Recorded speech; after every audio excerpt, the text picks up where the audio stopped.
No.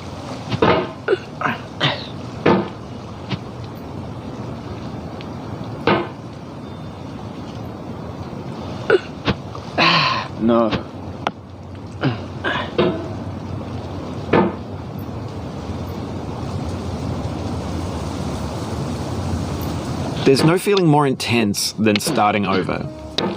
If you deleted your homework the day before it was due, as I have, or if you left your wallet at home and you have to go back after spending an hour in the commute. If you won some money at the casino and then put all your winnings on red but it came up black. If you got your best shirt dry cleaned before a wedding and then immediately dropped food on it. If you won an argument with a friend and then later discovered that they just returned to their original view. Starting over is harder than starting up. If you're not ready for that, like if you've already had a bad day, then what you're about to go through might be too much. Feel free to go away and come back. I'll be here.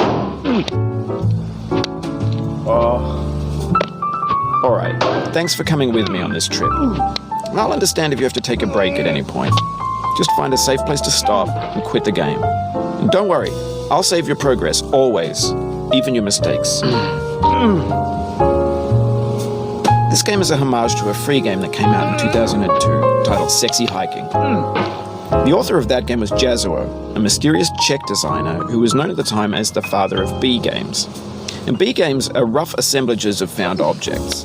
Designers slap them together very quickly and freely, and they're often too rough and unfriendly to gain much of a following. They're built more for the joy of building them than as polished products.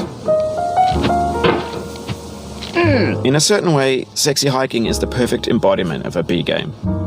It's built almost entirely out of found and recycled parts, and it's one of the most unusual and unfriendly games of its time. In it, your task is simply to drag yourself up a mountain with a hammer. And that act of climbing, in the digital world or in real life, has certain essential properties that give the game its flavor. No amount of forward progress is guaranteed. Some cliffs are too sheer or too slippery, and the player is constantly, unremittingly in danger of falling and losing everything. Anyway, when you start Sexy Hiking, you're standing next to this dead tree that blocks the way to the entire rest of the game. It might take you an hour to get over that tree, and a lot of people never got past it. You prod and you poke at it, exploring the limits of your reach and your strength, trying to find a way up and over. And there's a sense of truth in that lack of compromise. Most obstacles in video game worlds are fake. You can be completely confident in your ability to get through them once you have the correct method or the correct equipment or just by spending enough time. In that sense, every pixelated obstacle in Sexy Hiking is real. The obstacles in Sexy Hiking are unyielding, and that makes the game uniquely frustrating. But I'm not sure Jazuo intended to make a frustrating game. Frustration is just essential to the act of climbing, and it's authentic to the process of building a game about climbing. A funny thing happened to me as I was building this mountain. I'd have an idea for a new obstacle, and I'd build it, test it, and it would usually turn out to be unreasonably hard. But I couldn't bring myself to make it easier. It already felt like my inability to get past the new obstacle was my fault as a player rather than as a builder.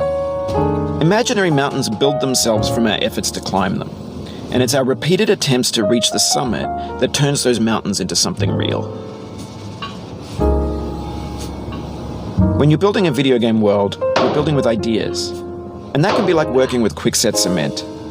You mold your ideas into a certain shape that can be played with, and in the process of playing with them, they begin to harden and set until they're immutable, like rock. And at that point, you can't change the world. Not without breaking it into pieces and starting fresh with new ideas. For years now, people have been predicting that games would soon be made out of prefabricated objects, bought in a store and assembled into a world. And for the most part, that hasn't happened, because the objects in the stores are trash,